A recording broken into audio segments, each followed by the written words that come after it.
Good morning বন্ধুরা, কেমন আছেন আপনারা? আশা করি ভালো আছেন, আমিও ভালো আছি। ঘড়িতে এখন সকাল 8টা বাজে।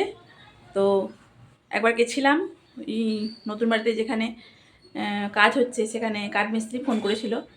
তো গেলাম ওখানে, কাঠের যেখানে যেখানে ফ্রেম হবে আর হবে সেগুলো সব মাপটাপের জন্য একটু ডেকেছিল আর কি। উৎপল ছিল, কিন্তু একা একটু সমস্যা হচ্ছিলো, বললো তুমি একটু এসো তাহলে সুবিধা হবে। তো গেলাম, এগুলো দেখে শুনে দিয়ে এলাম।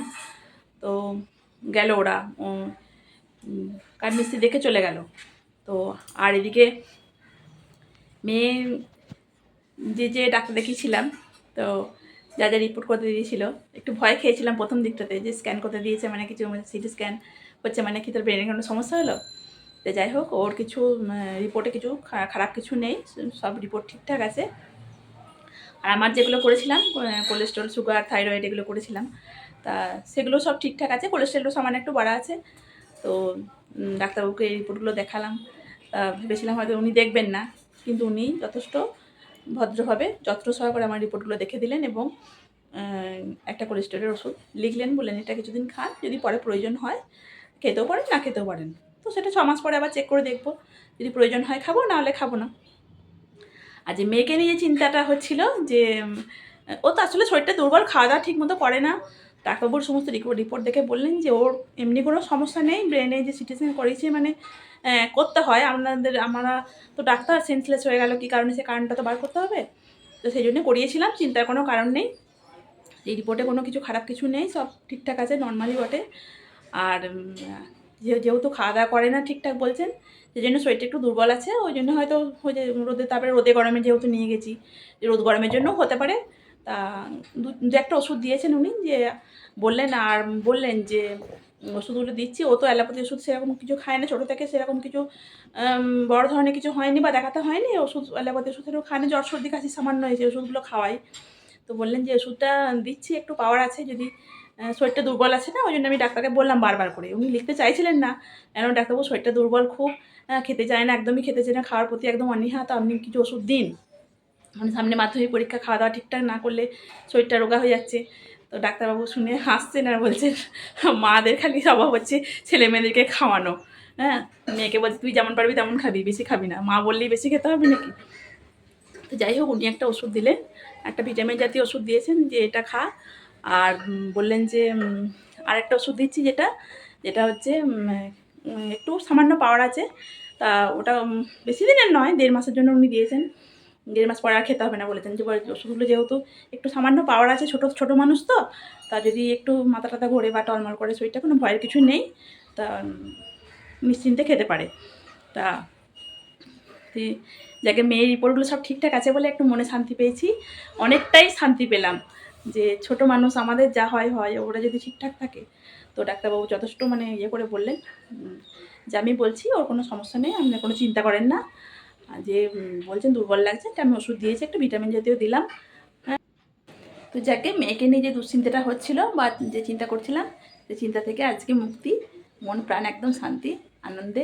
কদিন ধরে চিন্তা টিন্তা হচ্ছিল যে এত সব রিপোর্ট করতে দিয়েছেন, তাহলে কি কোনো সমস্যা হলো। আমি হয়তো ব্রেনের রিপোর্টটা বা সিটি স্ক্যানের রিপোর্টটা দেখে আমি নিজেই বলছি হয়তো যে ব্রেনে কোনো সমস্যা হয়েছে। হ্যাঁ, তা না, ডাক্তারবাবু বললেন যে না, আপনারা সব রিপোর্ট কী বোঝেন, যে এইসব কোনো এইগুলো কোনো সমস্যা নয়, এগুলো সব রিপোর্ট সব ওকে, সব নর্মাল আছে। হ্যাঁ, আর যেটুকু ওষুধ দেওয়ার আমি দিয়েছি, অসুবিধা নেই। আমি জিজ্ঞাসা করলাম যে আর আসতে হবে, বললো যে আর আসার প্রয়োজন নাই, যদি আপনি মনে করেন যে খাওয়া দাওয়া ঠিকঠাক করছেন, ওষুধগুলো যা দিয়েছি তাতেও খাওয়া দাওয়া করবে, নিশ্চিন্তে বাড়ি যান, আসার দরকার নেই। তা সেটা শুনে অনেকটা শান্তি পেলাম। আর এদিকে উৎপল যেহেতু সকালবেলা কাঠমিস্ত্রি ওখানে গেছিলো, তা সেই বাজার সেরকম করা হয়নি। পার্বতী যা যা ছিল সকালে ও তো কাজ করে দিয়ে চলে গেছে। তো আবার বাজারে গিয়ে উৎপল যে বাজারগুলো করে নিয়ে এসছে, তো দেখুন দেখাই, সেগুলো আমাকে সব এবারে কাটতে হবে বসে বসে, পার্বতী চলে গেছে বলে। সেগুলো এখন কেটে নিই। তো এই যে দেখুন, উৎপল ফুলকপি নিয়ে এসেছিলো, সেগুলো আবার কাটলাম। আর এদিকে আমার কিছু জামা কাপড় আছে, সেগুলো সব জলে ধুয়ে আবার মেলতে হবে ছাদে। আর মা একটা বাতাবি লেবু দিয়ে পাঠিয়েছে দেখুন, মৌ খেতে ভালোবাসে, মৌ ছাড়াইও, সেই জন্য আমি আনিয়েছি এটা। মৌ যদি ছাড়িয়ে দেয় তাহলে সবাই মিলে খাবো। তো চলুন এগুলো সব ছাদে কেচে মেলে দিই। আর এই যে ফুলকপির সঙ্গে মাছ নিয়ে এসছে আর শুশনি শাক নিয়ে এসছে। উৎপল বলে গেল যে মাছটা আজকে পোস্ত দিয়ে করো। সকালেই বলে গেছিলো যে শাক এনেছি, শুশনি শাক, দেখুন আমার প্রিয় শাক এটা। তো মাছটা আজকে পোস্ত দিয়ে করব। সকালেই বলে গেছিলো মাছ আনতে যাওয়ার আগে যে মাছটা পোস্ত দিয়ে করবে। আর এই যে দেখুন একটা কাতলা মাছের মুড়ো, কত বড়, এত বড় মুড়োটা দেখতেই মনে হচ্ছে তাকিয়েই থাকি। আর এখানে খানিকটা মাছের তেল দিয়েছে, যেটা আমার মেয়ে খেতে খুব ভালোবাসে। ভাতটাও আমি বসিয়ে দিয়েছি, দেখুন ভাত ফুটেও গেছে। আবার কাঠ মিস্ত্রিদের সঙ্গে করে নিয়ে গিয়ে বাপের বাড়ির যে একদম 3 তলার ঘরটায় সেখানে কাঠগুলো রাখবে বলে সেগুলো গিয়ে দেখিয়ে দিয়ে এলাম। তো অনেকগুলো কাঠ, তো এতগুলো দরজার ফ্রেম হবে মনে করুন, সেই কাঠগুলোকে করলাম। বাবু খেতে দিয়ে দেবো দেবো। তো সেগুলো গেলাম কাঠ মিস্ত্রির সঙ্গে গিয়ে। তোমার তো খিদে পাবেনি না বাবা কোনো সময়। আর মেয়েটার শরীরটা আগের থেকে একটু ভালো আছে বলে তবু মনটা ভালো লাগছে। তার কারণ হচ্ছে কদিন থেকে আমিও একদম চুপচাপ ছিলাম, ওই জন্য ভিডিও সেরকম দিতে পারিনি। আর ওকে নিয়ে একটু চিন্তিত ছিলাম। তো এখন ওষুধগুলো মোটামুটি শ্যুট হয়ে গেছে, আগের মতো অবস্থা নেই যে শরীরে একটা টলমলে ভাব ছিল। তাও উৎপলে চলে গেলে দিকে কাঠের জন্য খাওয়া দাওয়া কিছু করে গেল না। বললো গেলাম যখন ওই বাড়িতে, তখন বললো যাচ্ছি খাবো, কিন্তু এসে দেখছি আমি ওই বাড়ি থেকে মিস্ত্রি দেখে যখন জায়গাটা দেখিয়ে দিয়ে এলাম যে কোথায় কাঠগুলো রাখবার করে, এসে দেখে চলে গেছে টাকা পয়সা নিয়ে। মেয়ে বললো বাকি বেরিয়ে চলে গেছে, বাজারে কিনে খেয়ে নেবে। তো প্রতিদিন এই এত গরমেতে বাজারে কেনাকাটা করে খাওয়া ভালো? আর এত গরম উঠেছে, এই এত গরমে বাইরে খাবার কেনা মানে ওই কচুরি নয় পরোটা, এই সমস্ত জিনিসগুলো কিনে খাবে, ব্যাস দিয়ে সন্ধ্যাবেলায় শরীর খারাপ লাগবে, এই তো ব্যাপার। এখনও খাওয়া হয়নি, সেই সকালবেলায় চা খেয়ে বেরিয়েছিলাম। মেয়েটাকে একটু দুধ কর্নফ্লেক্স দিয়েছিলাম, ওকে খালি পেটে রাখা যাবে না, ডাক্তার বলে সকাল থেকে খাবার দেবেন ঠিক করে, সেই জন্য ওকে কর্নফ্লেক্স দিয়ে দিয়েছিলাম। তো এবার দেখি প্রায় 9:30 10টা বেজে গেল, কি খেতে দেওয়া যায়। ও তো খাবো নাই বলছে, জিজ্ঞাসা করলাম খাবো না, কোনো সময় বলবে না যে খাবো। তো এই তো ব্যাপার। কাঠ নিয়ে উৎপল আসবে সেই প্রায় 1:30 2টো হয়ে যাবে। সমস্ত কাঠ এনে আবার ওই লেবার দিয়ে তুলবে, বাবার বাড়িতে তুলে দিয়ে আসবে। তোর বাড়ি ফিরতে প্রায় 1:30 2টো, তারপরে এসে স্নান করে খাবে। তো মানে আমাদের আজকে খেতে সেই 2:30 বেজে যাবে, বুঝতেই পারা যাচ্ছে। মেয়েটাকে দিয়ে দেবো যদি খেতে চায়, তো শরীর খারাপ তো এত বেলা করলে হবে না, ওষুধগুলো খেতে হবে আবার। আর দেখুন না আজকে বর্ধমানে যখন গেছিলাম কেনাকাটা করার জন্য, তখন ওখানে শাশুড়ি মা আর পার্বতীর জন্য যে শাড়িগুলো কিনেছি সেইগুলো ওই বাড়িতে ছিল, এনে দেখানো হয়নি। তো চলুন আপনাদেরকে এই সময় দেখিয়ে দিই। রান্নাবান্না এখন যতক্ষণ ভাতটা হচ্ছে ততক্ষণ আমি আপনাদেরকে শাড়িগুলো একটু দেখিয়ে দিই। তো এই যে যেটা খুলে দেখাচ্ছি আপনাদের, সেটা হচ্ছে আমার শাশুড়ি মার শাড়ি। মা খুব একটা কালারফুল পছন্দ করেন না। আমার এখানে যেমন মা বেশ রঙিন রঙিন শাড়ি পরতে পছন্দ করে, কিন্তু শ্বশুরবাড়ির মা একটু হালকা কালারের শাড়ি পরতেই পছন্দ করে। সেই জন্য মায়ের সবসময় একটু হালকা কালার দেখেই কিনি। এটা হয়তো একটু বেশি হালকা হয়ে গেছে, কিন্তু শাড়িটা দেখে আমার খুব পছন্দ হলো, সেই জন্য না নিয়ে থাকতে পারলাম না। শাড়ির ভিতরে যে কাজটা করা আছে না, এই কাজটা প্রচণ্ড আনকমন, বেশ ভালো লাগলো। দোকানে কাচের ভিতরে এটা শো করা ছিল, তো আমি রাস্তা দিয়ে পেরিয়ে যাচ্ছিলাম, আমার দেখে ভালো লাগলো, দামটাও জিজ্ঞাসা করলাম, দেখলাম বাজেটের মধ্যেই, তো নিয়ে নিলাম। তা শাড়িটার সঙ্গে এই যে ম্যাচিং করে একটা ব্লাউজ নিয়ে নিয়েছি এবং সায়াটাও নিয়ে নিয়েছি। এগুলো উৎপল আজকে যাবে, সব পাঠিয়ে দেবো।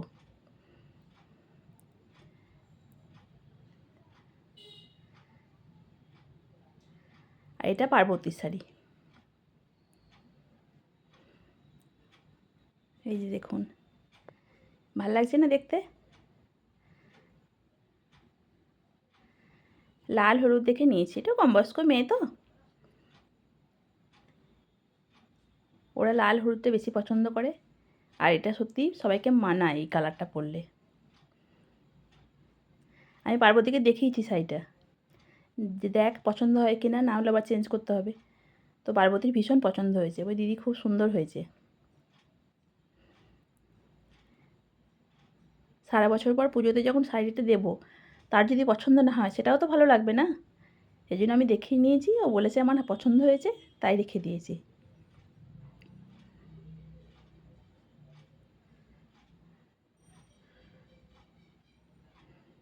তা ওর শাড়ির সঙ্গেও আমি ম্যাচিং করে এই যে সায়া নিয়ে নিয়েছি এবং একটা লাল রঙের ব্লাউজও নিয়েছি। এই যে এটা।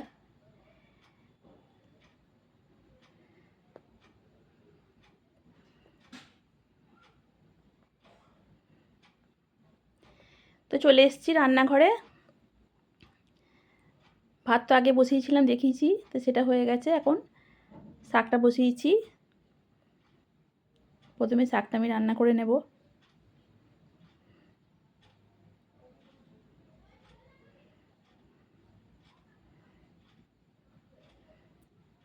সামান্য একটু জল দিয়ে দিই, তাহলে খুব নরম করে সিদ্ধ হয়ে যায় আর খেতেও ভালো লাগে। শুশনি শাক। যে লেবুটা এনেছিলাম তখন, সেই লেবুটা মৌ কাটতে গিয়ে দেখলো লেবুটা কিন্তু পচা, ভিতর থেকে পোকা বেরোচ্ছে। দুদিন আগে পাড়া হয়েছিল তো, তো মনটা খারাপ হয়ে গেল। মৌ খেতে ভালোবাসে, বেচারা কাটতে গেল, আমিও ভালোবাসি। তো সেই জন্য আবার মেয়েকে পাঠিয়েছিলাম, একটা লেবু নিয়ে আসা, যা আবার যা দু জায়গাতে গিয়ে। তো গেছিলো, তা দেখা যাক আসছে নিচেতে, লেবু আনছে। মনে তো হচ্ছে যে শরীরের মধ্যে লেবু ভরা রয়েছে। আর আমি এদিকে সেই বড় কাতলা মাছের মাথাটা ভাজতে গিয়ে হিমশিম খাচ্ছি। ওই মাথাটা যে ভাজবে তারও কষ্ট, আর যে খাবে তারও কষ্ট। তো মাছের এত বড় মুড়ো কি এরকম করে নিয়ে আসে? বলেছি যে খুব বড় সাইজ হলে এনো না, সেটা মাঝখানে কেটে নিয়ে আসবে। যে কড়াই দেখুন, কড়াই ভরে গেছে। হ্যাঁ, কী অবস্থা। তো এই যে সেই রহস্যময় মাছের মুড়ো আমি কড়াইয়ে দিয়েছি। কড়াইটা না উল্টে যায় দেখুন। বারণ করা সত্ত্বেও কেন যে এত বড় মাছের মাথা নিয়ে আসে আমি তো কিছু খুঁজে পাই না। আর এই যে দেখুন নিচেতে, নিচে কাকিমা পুজোয় ঘর পরিষ্কার করেছে, তার জন্য কত বেরিয়েছে দেখুন। সেগুলো সব টিন ভাঙাওয়ালাকে বিক্রি করছে। বা টিন ভাঙাওয়ালা কোন সকালে এসছে, এত মালপত্র নিয়ে বস্তা বোঝাই করে নিয়ে এসে যাবে।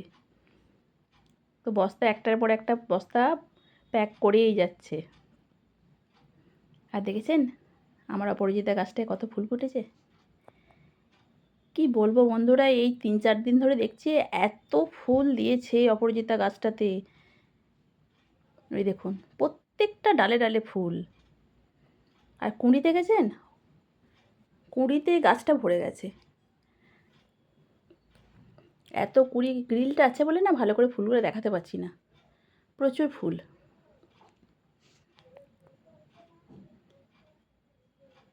এত কুঁড়ি আছে, কালকেও প্রচুর ফুল হবে। তো চলুন এবার আমি ফুলকপির তরকারিটা বসিয়ে দিই। আর মৌ এই যে বাতাবি লেবু কাটছিল, আমাকে দিতে এসছে। ও দিদি ছাড়ানো হয়ে গেছে, নিয়ে নিন। ও ভালোবাসে খুব খেতে, আমি ওই জন্য বাপের বাড়ি থেকে লেবুটা আনা করে। কি সুন্দর রঙটা দেখেছেন। বাতাবি লেবুটা আমি শুধু কাটতে পারি না, ছাড়াতে পারি না বলে খাওয়া হয় না। আর মৌ আসার পরে বলছে দিদি আপনি নিয়ে আসুন, আমি ঠিক ছাড়িয়ে দেবো। তো সেই জন্যে মৌয়ের দৌলতে আমার লেবুটা খাওয়া হয়, আমার খুব প্রিয়। তো বসে বসে ছাড়ালো, দিয়ে আমাকে দিয়ে গেল।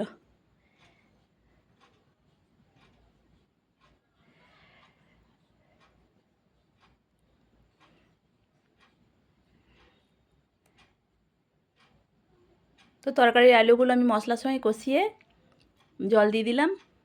এবারে ঢাকা চাপা দিয়ে দেবো। তারপরে আলুগুলো সিদ্ধ হয়ে এলে আমি ভাজা ফুলকপিটা দিয়ে দেবো, তাহলেই আমার ফুলকপি তরকারি হয়ে যাবে। এই যে ফুলকপিটা আমি আগে থেকেই ভেজে রেখেছিলাম। আর এই যে এবার একটু ফাঁকা হয়েছি, তরকারিটা যতক্ষণ সিদ্ধ হচ্ছে ততক্ষণ আমি লেবুর সঙ্গে নুন চিনি মেখে নেব। কাঁচা লঙ্কাটা আগেই মৌ দিয়ে রেখেছে, এবার ভালো করে মেখে নিচ্ছি। দেখি মেয়েকে যদি একটু ভুলিয়ে ভালিয়ে খাওয়াতে পারি। আর মেয়ে তো সবেতেই না, যাই দেবো তাতেই না। একটুখানি যদি ভুলিয়ে মুখে দিতে পারি তাতেই আমার।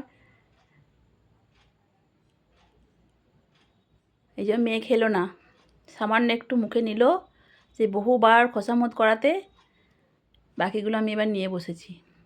এতগুলো লেবু এবার আমিই খাবো। পার্বতীর জন্য একটু রাখতাম, কিন্তু ও যখন কাজে আসবে সেই 2-2:30টার সময়, তখনকে লেবুটা পুরো জল হয়ে যাবে, তেতো হয়ে যেতে পারে, সেই জন্য আর রাখলাম না।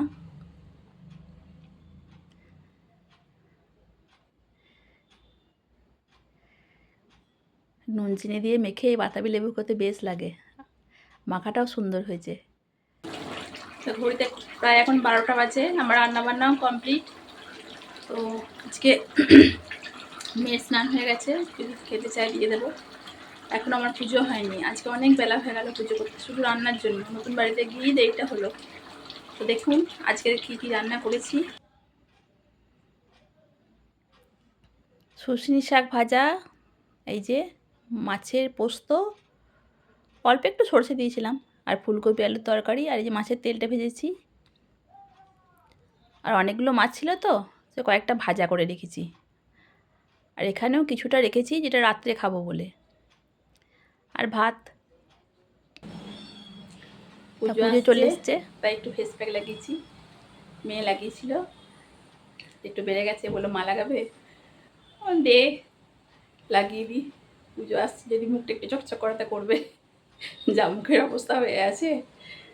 তো করে রেখেছিল, সেটা লাগিয়ে নিয়েছি।